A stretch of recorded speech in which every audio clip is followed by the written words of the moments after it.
ঠিক তখন একটি মেয়ে প্রবেশ করে। আর সে খুব উত্তেজিত ছিল। সে ডেমিয়ান ও এমার সামনে আসে। সে বলে, বন্ধুরা, আমার কাছে একটা খবর আছে। প্রিন্সিপাল ছাত্রদের একটি নাটক লিখতে পরিচালনা করতে দিতে রাজি হয়েছেন। সবাই তা শুনে হাতে তালি দেয়। ওই মেয়েটি এমাকে বলে, আপনি অবশ্যই এমা। এমা বলে, দুঃখিত, তোমার সাথে আগে দেখা করতে পারিনি।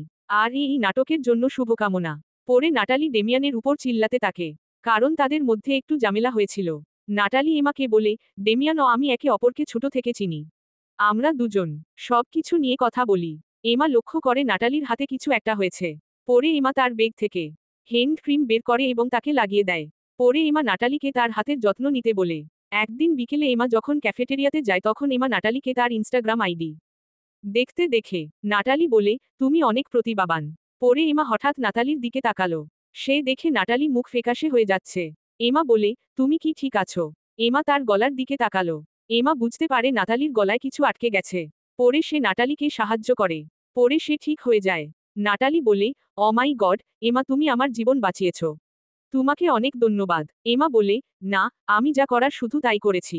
তুমি ভালো বোধ করছো। নাটালি বলে, আমি তোমার কাছে ঋণী। এক সপ্তাহ পরে ডেমিয়ান তার চাচাতো ভাইয়ের বাড়ি থেকে ফিরে আসে। তখন নাটালি তাকে এমা কিভাবে তাকে বাঁচিয়েছে তা বলে। তখন ডেমিয়ান তা শুনে খুশি হয়।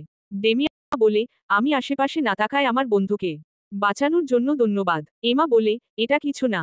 এখন আমাকে কমিক বইয়ের দোকান নুকে যেতে হবে এবং পরে বাড়ি যেতে হবে।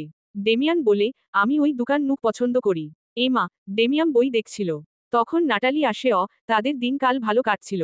এমা ও ডেমিয়ান প্রতিদিন স্কুল শেষ করার পর বইয়ের দোকানে আসতো এবং বই পড়ত। নাটালিও মাঝে মাঝে যোগ দিত তাদের সাথে।